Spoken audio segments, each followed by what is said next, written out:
Hello everyone, good morning and welcome back to Hearthstone. My name is Rooster and we are playing Midrange Druid today. So this is, as you may well be aware, one of the decks that is most commonly seen among players who has just gotten some boosters from the new expansion. They see all these fancy Cthulhu cards and they take a look at their class cards. What class can I play a 10 mana minion in? Well, then Druid is very often the obvious answer. And hence you see a lot of Cthulhu Druid decks on the ladder. It's actually the most common Druid deck you'll probably see. This is a version that still uses wild growth, but that is by no means a given. It's definitely not standard. Let's make a curve. We don't want to keep any of these, but coin wild growth into Twilight Elder is not awful. So we'll take that, and we'll see whether we get anything else that might be good to us. We could also coin a brand. No, we couldn't. But coining the wild growth and then next turn playing a Twilight Elder, I think I like. Or we don't use a wild growth and then we wild Twilight Elder into Twilight Elder, but then I'm not playing the wild growth anytime soon. So I guess I might as well, and then the option to turn 3 Twilight Elder is still open, even though we have 4 mana then. I think it's fine. The most important thing about coining wild growth is making sure you actually have something to do, especially the next turn. But perhaps even more so the turn after. So we could Wrath here, but I think developing a minion on the board is going to be more important here. Although a Flametongue Totem, for example, would be kind of unfortunate. I will admit, I would not like to see a Flametongue Totem here, but it's actually not all that likely, because a Shaman very rarely actually keeps a Flametongue Totem in his opener. So I'm not incredibly worried here. And that's a really good top deck, because that lets us... yeah, if he hacks us next turn, then he's being really slow. So I like it still. If he hexes this, then A, he's not hexing something bigger, and B, he's wasting his entire turn, most likely. So that's a pretty good result, I'd say. And also, our Cthulhu is of the requisite size to be able to play Veclor, for example. So that's also pretty good. I don't mind. And let's see how much of this board we are willing to clear right now. I think we'll use the Wrath to clear the Divine Shield. Let's see what we get first. Because we kind of want to get rid of that, just to clear a body off the field. Having the swipe is going to be pretty good, I'd say. So I'm not too worried about the one attack right now, and I will play an additional Twilight Elder. That should do for now. I don't see a reason to innervate and kill that, although that might be advisable. Our next turn is looking a bit tentative still, mostly because our hand is getting a little empty, especially with the innervate, of which the value greatly diminishes over the duration of the game. But it could still be valuable by, for example, playing a Ragnaros next turn, or playing a Cthulhu on turn 8. That's still not awful. Ooh, there's the Flametongue. So that's a little unfortunate, although taking the 3 from the Argent Squire is not all that relevant. And still lets us clear the totem, no problem. Still lets us clear this with the hero power, so I'll just play Bran here. Not incredibly worried here. And I see no real need to get rid of the totem, although that might come back to bite me. We'll have to see. It's good to know that our opponent has already used the Lightning Bolt, so killing the Bran would most likely require the second Lightning Bolt. Or just something pretty big. Let's hope to get something... Ooh, that's not bad. That's going to be pretty huge, actually. I would also like to swipe, so I guess I will use an interface to do that. That will allow us to get rid of this thing in reasonable fashion, and I think that's rather important. So sure, I do think that is enough value here. So let's do it this way. We still have 2 minions on the field, and that's pretty big. That's bigger than a Jiraxxus even. So that's going to go ham on the board unless he hexes it. And he kind of has to, if he has one. Which he apparently doesn't. So that's good for us. And this again is easily cleared with a hero power, so let's just draw a card. Let's just draw 2 cards actually. I keep forgetting about that, but that's pretty good for us. And I guess we can then just play this. I don't really see a reason not to at this point. We're not getting the double battle cry value here, but that's okay with me. And clearing the board is more important than dealing damage to face, in my opinion. We might face a lightning storm at some point. No, not really. This didn't really seem the deck to play a lightning storm, even though I didn't really see any very aggressive cards. Usually, the only real indication of you playing against a an aggressive shaman deck, so the real Aggro Shaman, is the presence of Argent Horse Riders and I guess Lava Bursts. Am I missing something there? I think those are the 2 key cards that separate the Aggro Shamans from the mid-range ones. Any other cards that I'm forgetting? Well, I guess a Leroy, but you usually don't see that until you're already dead. I can't really think of anything. Alright, getting a Wild Growth in your opener is pretty good, and will allow us to play just a Yeti on turn 3, which is acceptable. Especially against the Hunter. This is also not an awful card, so I think I'm tempted to just keep everything here. Especially when our deck is a little more ramp focused here. It's important to... well, we're not doing that right now. My greetings. It's important to keep your ramp cards in your opener, and well, Wild Growth is definitely not a given in all Cthulhu decks. You could just include Beckoner of Evil and perhaps maybe a Narcissus Aspirant, I don't know. That card has kind of fallen out of favor again, just because it's not that reliable, and I guess 2/3s are just not that good anymore in the current meta. That's a real concern. So what are we up against? Against a Midrange Hunter running Camels. We don't have any 1-drops in our deck, so Camels will be reasonably effective. I think we can't afford to... well, we could innovate a Wild Growth, but that seems like a bit much. I think we'll just Wild Growth and take a bit of damage here. We can still innovate something meaningful, and I guess that's going to be more important.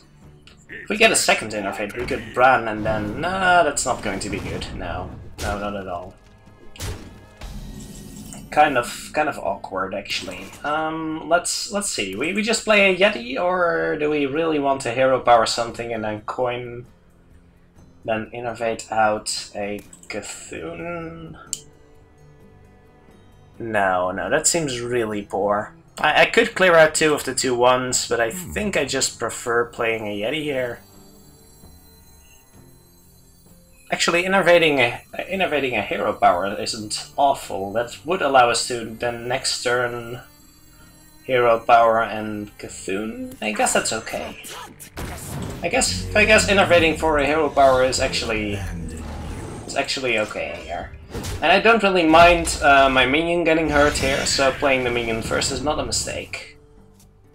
Although I probably should have thought about it, which I didn't. But playing the minion first I think is okay. Mostly because the main ways a hunter can get rid of this... Oh, actually he has two attack minions on the field, so that would have been awkward. Actually. I was kind of thinking the Flint Juggler to be a 3-2 for some odd reason, which I don't know. Well, Hero Power is not too effective here, so let's just play the Azure Drake and hope we're not taking too much damage in the meantime, because that's going to be a little awkward. At least next turn, Brown Bronzebeard plus Disciple is going to be pretty good.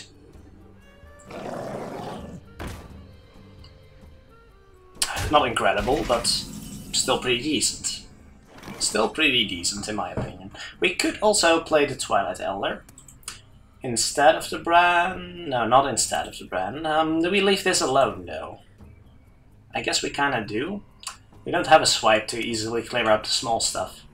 We could play double Disciple and clear out the little guy. I'm not the biggest fan there. No. Let's just do it this way. That's a trade that's always gonna happen, and then if we Cthulhu, that's going to be kind of awkward actually. But playing Bran here seems vulnerable. I don't like it either. So in that case, let's just actually do that. One of the 1/1s will likely trade into the Disciple, and then the other trades into Bran, and I guess I'm okay with that. I guess I'm okay with that result. Yeah. We have to kind of get back on the board, and he does still have to deal with the Azure Drake in that case. So I think that's fine for us. These are a lot of threats that he actually needs to get rid of right now. Because he can't leave Bran up. I'm pretty sure he can't leave Bran up.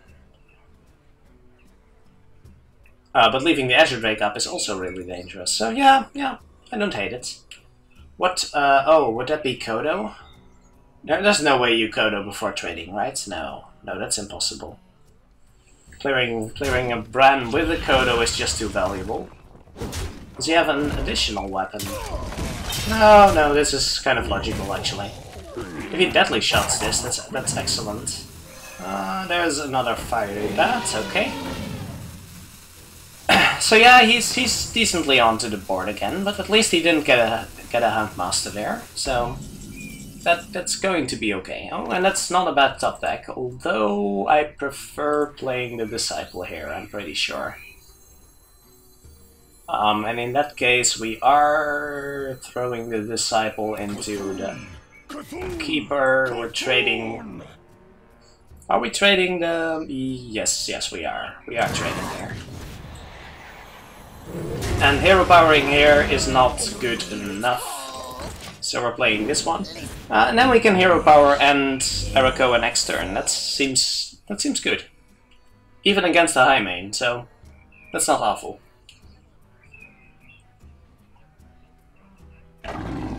There's the high main, okay, but taunting against the high main seems like a good idea, and if he's trading, that's also good for us. So definitely Arakoa coming up here, and, well, just hero power face, I guess. There we go. So he needs at least a decent card to get rid of this. He could try a deadly shot, but that seems a bit brave. Alternatively, perhaps Hunter's Mark, but that doesn't seem great. It seems very likely that he's just going to trade this in, I think.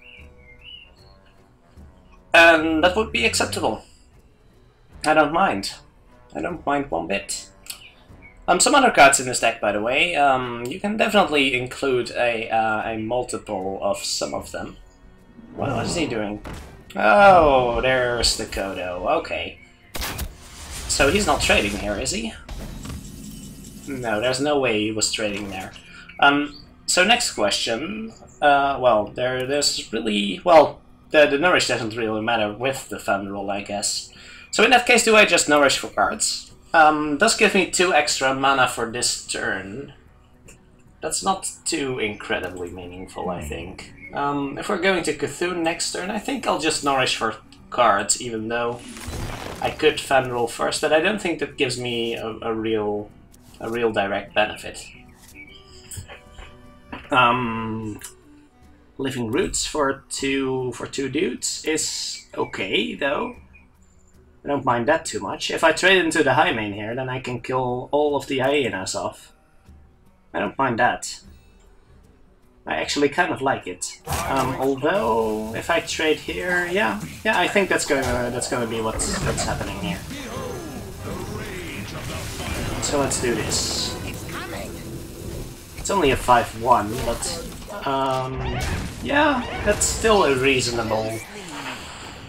It's bad against the Militia Hounds. That's the main concern here. I do still have a Fendrel, so just Unleash doesn't really work against this board. But if he doesn't have Unleash, this is really good for us. So Unleash is a thing that always happens if he has it, unless he has Call the Wild. Call the Wild is bad right now. Call the Wild is just bad in this occasion.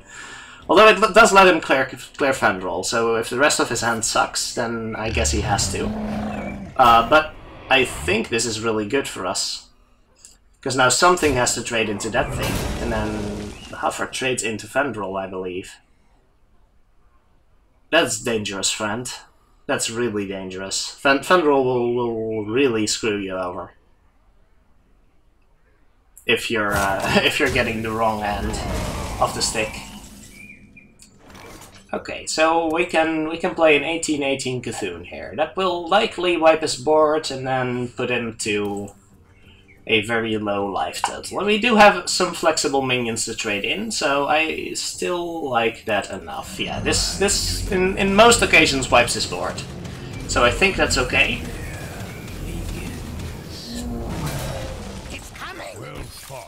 And that's hard to get back from, yes. Especially, he would need exactly Unleash the Hounds, which he didn't have last turn, and Deadly Shot, which I think he had some opportunities for. So it would be unlikely for him to have it. So that was pretty good. Deck's working fine so far. It's been a good day to climb, I think. I played a Hunter deck earlier, which is the Hunter deck from last episode, if episodes are uploaded in the right order, which I'm not entirely sure of yet. But the Hunter episode in chronological order was before this one, so... and that turned out to be a pretty good streak in there also, so...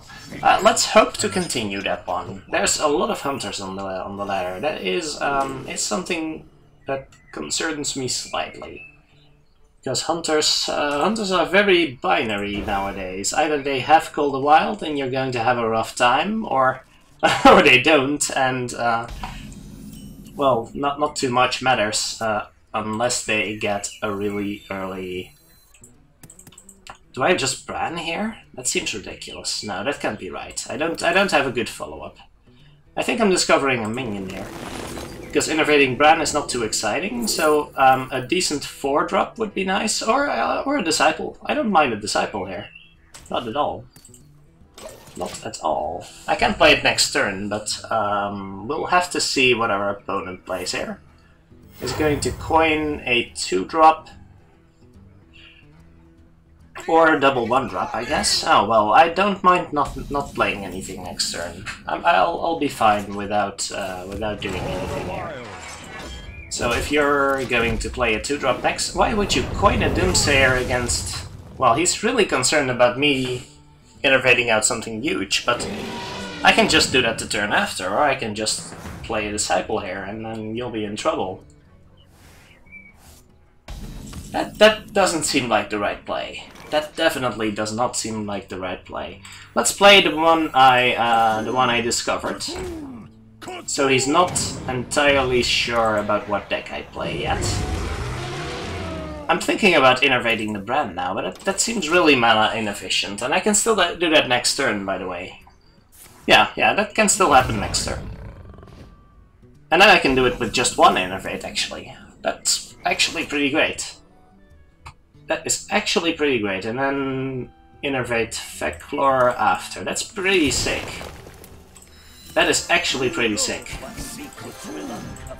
How about this? That's a double Cthulhu buff too. Yeah, I like that a lot. That seems like a pretty good turn to me. And it didn't even matter. Well, if it was a hover, I would have taken a bit of face damage, I guess. But yeah, that's entirely okay. Alright, what's the worst? Unleash is fine with me. It clears both of the 2/1s and then leaves a 1/1 on the field.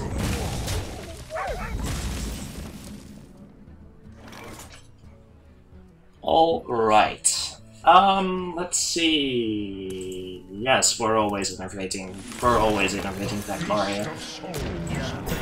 That is still pretty sick.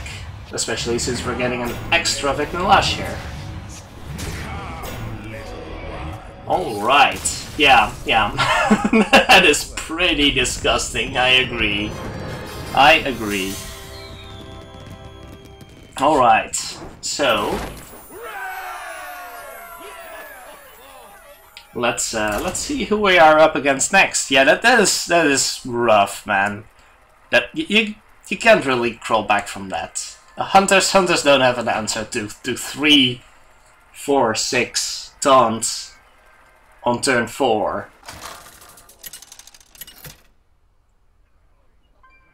Turn 5. Let's be honest, but yeah, that's pretty ridiculous. That is pretty ridiculous, even if you. I must protect the wild. Nature must be preserved. It's really hard to deal with. Can't keep any of this, I think. I guess I could keep a Yeti. It's not an awful play on turn 3. Yeah, sure. I'll play a Yeti on turn 3 if that's the best I have. This seems a lot better now. And I will coin out a Wild Growth because I have a curve afterwards. Especially with a second Wild Growth in hand. Yes, I will. My greetings. So of course I could have coined... No, I could have coined the Twilight Elder on turn 2. But yeah, since I have 2 actual plays for the next 2 turns, I think it's pretty clear that that coining out the Wild Growth is going to be the right play. Do you hear its call? I'll save the Innervate until I actually have something meaningful to do. I could Innervate a second Wild Growth, but I don't have 5 mana to spend next turn. That seems like a waste. I don't think Innervate Wild Growth is ever correct. Hardly ever. Double Wrath, okay. I can see where you're going here, but that's 2 Wraths down the drain, so don't mind that either. Only custom 1 card though, so yeah, I don't mind playing this. It's a 4/5, but it's good on curve. So it's good enough. It will contest whatever he's playing, along with the Wrath in our hand, so that's good enough. That is a remarkable board play, unless he innervates a swipe or something. That doesn't seem right. That does not seem right. Alright, so I will... I would rather keep the Wrath, but I will innervate a Hero Power here to kill this, and then play this. There we go, that seems fine. Yeah. I really don't understand that Disciple play. He really wants his Cthulhu buffs, I guess. But it must be really important to him. Because otherwise I really don't see a reason why he would do such a thing. Innervates a 9? Innervates Ragnaros. That is kind of a problem. I will admit that's kind of a problem, because if this kills one of my minions, I don't have a good way to deal with that. Accept Wrath and trade in everything and play a Disciple. That seems awful, but might just be what I have to do. I don't have a Cthulhu up to 10. That's actually kind of awkward. But we're just going to have to... Yeah, we can't even face check Ragnaros here. I think we may have to. Well met. Yeah, the 4-3, well, yeah, I am a little sad about the 4-3 there. Did we not gain enough tempo? Should we have squeezed in the Wild Growth somewhere? I don't think so. I don't think so. So he hero powers that. I think we're hero powering his minion. Although we could also play a 4-6, but as long as that thing has its Divine Shield, that seems like a really poor trade. That is really good though. Alright. That will allow us to Veclor next turn, so that's fine. If he hero powers this, I'm okay with it. Because that means he's only got 7 mana to spend, so that's okay, that's okay. And this is the reason why you may want to include a Mulch in the deck, because I'm kind of worried about him playing a Cthulhu next turn, and that will be hard to deal with. So yeah, he had a Veclor in hand, and then I can kind of see where he was going with the Disciple. Because if you have the buffs in hand, then getting an extra 4-6 is perhaps worth wasting your thing on. Oh, do I really want to be greedy here? I think that's too much. I don't think I can do that. But not doing anything for 2 turns is not really an option, is it? Well, I guess I can do it next turn. Is that going to be better? It seems a little ridiculous. How big is his Cthulhu? It's only 10 exactly. So I could get an extra 4-6 and then a Bran on the field if I just Wild Growth here. I think that's worth it, yes. In that case, I think it is. It's awfully slow here, but just playing the Veclor here, I think that's also not enough. I need to squeeze in some extra value. I do think that's more important, yeah. Because he can't really get past the 3 taunts. So our board will be kind of equal, only I have a Bran on the board, which is kind of good.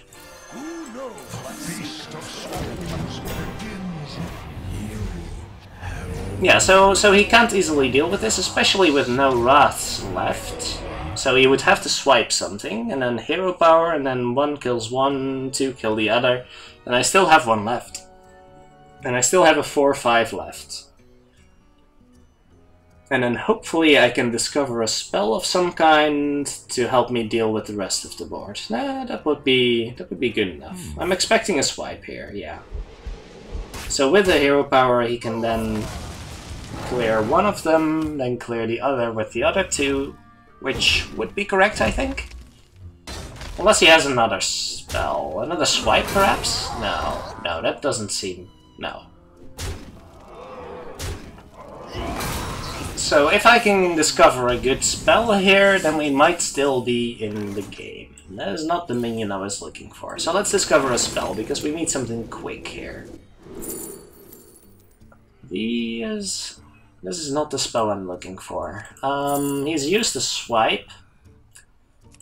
I guess we could use a Mark of Nature. How effective is that? That leaves my minion as a 4-5 after killing one of his.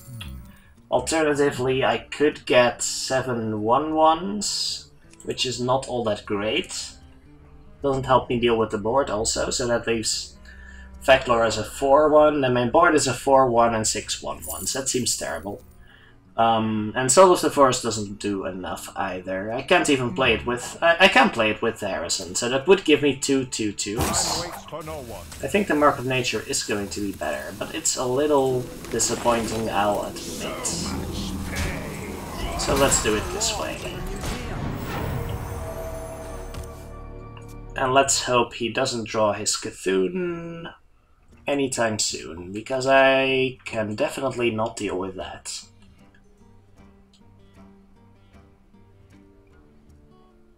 At least this is a little awkward for him. He would have to trade his 4-6 into the... Oh, that's not good. Okay, I think that's game. I think that's game. His curve was better than ours. And I guess the early Disciple did pay off after all.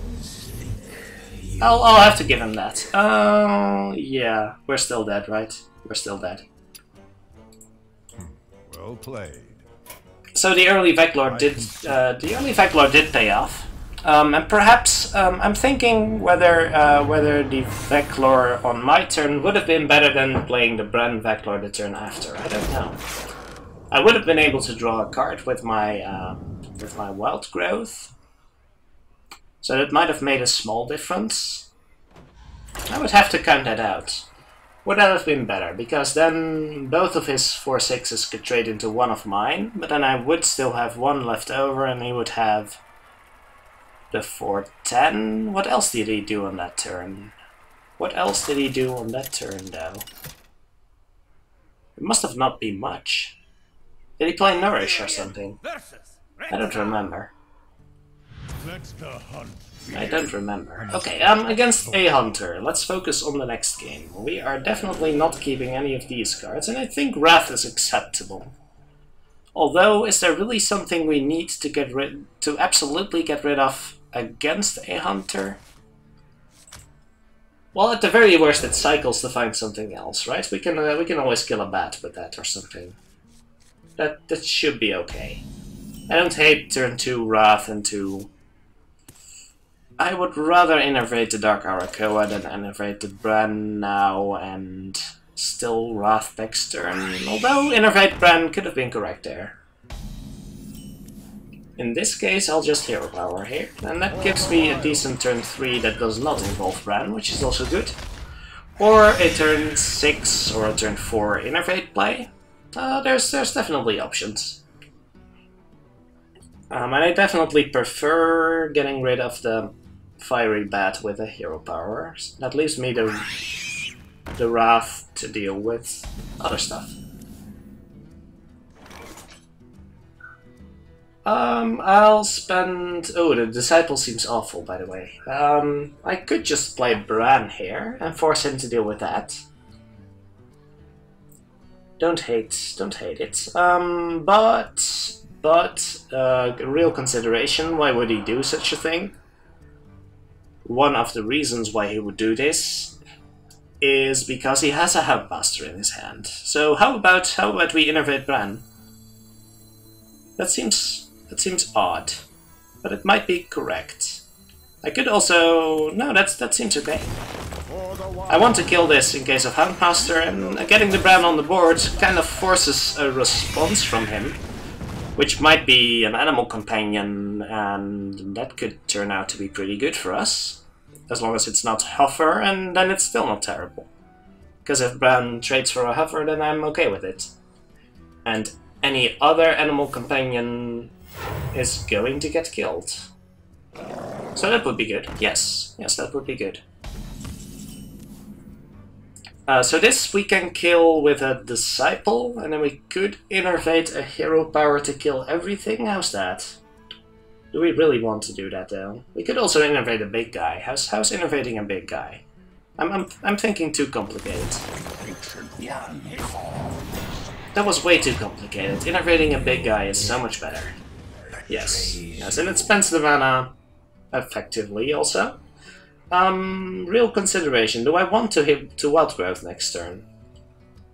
Of course, depends on what our opponent does here, but if it's Houndmaster, then he doesn't attack, does he? I don't think he attacks if this is a Houndmaster.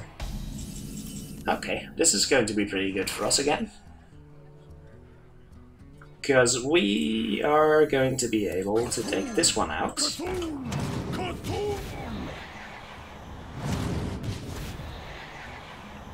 And this one. Yeah. Having a Bran Disciple turn is actually pretty good. And getting a nice Innervate, well, two nice Innervate turns actually. Yeah. So I think he was sitting on that Houndmaster, I'm pretty sure. Alright, doing pretty well against Hunter, surprisingly. I didn't expect the matchup to be that good, but we're doing fine. Much better than expected. I guess as long as you have some small minions to protect your big stuff, then Deadly Shot is going to be disappointing most of the time. Or at least a very high risk. Because if you're taking a coin flip on destroying a Dark Arakoa or something... Well, we don't have the smallest stuff in here. I was going to say a Beckoner of Evil, but we don't play those. I don't think we can keep the Fendrel in our opener. Maybe if we were second.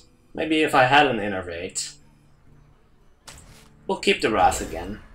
That turned out to be pretty good for us last time. That doesn't really look too good, unfortunately. That is 2 of the most expensive minions in our deck, against what might be one of the most aggressive decks in the format. I am a little worried. Please pass the turn. Make my day, pass the turn. That is a coin totem golem, or don't. Okay, I'm fine with that. Do I wrath to kill it? There's a question. I think I do. I am pretty sure I actually do. Let's do some damage control, and then the big stuff can control the board later. Don't want to run behind here. And if I play Druid of the Claw and he has a couple of minions with a Flame Tongue Totem to trade into it, then that's still not good for me. This, however, I don't mind. I could just Hero Power that down, but that seems greedy, and I have a good innovate play right now. I was considering charging it out and killing the totem, but that leaves it weak to Lightning Bolt or Rock Biter. And this would only be weak to Hex, Flame Tongue plus Rock Biter. I'm fine with all of those. I am, yes. Let's see what his response is gonna be. Hex is fine. Oh, Lava Burst is also fine with me. That means his next turn is going to be rather poor. As is my next turn, granted. But I'll make a couple small guys, and do I disciple his face? I'm pretty sure I don't, no. That is going to be way too valuable next turn in conjunction with a hero power and or a 1-1 hitting something. It's not even better against the 7-7 on the next turn, so... and considering he only has 2 mana, then this is definitely going to be the best play. 1-3 is kind of effective against the 1-1s, though. I'll be fair about that. So the only real thing we can do here is disciple this, and that's okay. I think it's a little underwhelming, but it's just what we have to do, I'm afraid. So expecting this to be an Aggro Shaman, so in that case we're doing quite well. Yeah, I'm not even expecting it. It's basically a guarantee at this point. Because he's shown us a Lava Burst and Sir Finley, which is I've talked about Aggro Shaman earlier today, didn't I? It was either in the Hunter video or earlier in this video, and I don't exactly remember. But that's 3 of the cards that signal an Aggro Shaman, and that means we can afford to be really slow here. But this is a thing that's always going to happen, because we need to bring our Cthulhu up to 10 to be able to play the Vector next turn. And I think just trading these guys off is going to be the better play, even though I don't technically need to, because the chances of him playing Hex are rather slim. I don't think he can win after next turn, though. It's going to be really hard unless he at the very least has a 7-7 right now. That's going to be the start of something that might potentially lead to a victory for him. But considering I'm at 28 right now, and he's going to slam headfirst into a Dark Arakoa twice, I think we're in a pretty good spot. Spectacular. The feast of souls begins. I don't think he has any great answers here. He would have to Lava Burst again. That's not awful. That is not awful. Because that actually allows him to slam into 1 twice. Oh, he didn't. Well, if you didn't kill 1, that's a little disappointing. There will be. I can't kill him right now, can I? I don't think I can kill him, but he's on 17. We're dealing. No, but this is going to be a pretty good card still.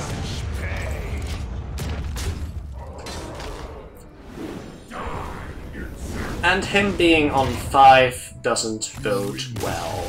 No, it doesn't. Alright, well that was kind of effective, and I think you've got the drift of what this deck does by now. You should have faced it a lot on the ladder by now. So I am, yeah, I'm pretty satisfied with this deck overall. It brought me up to rank 7, so that's something.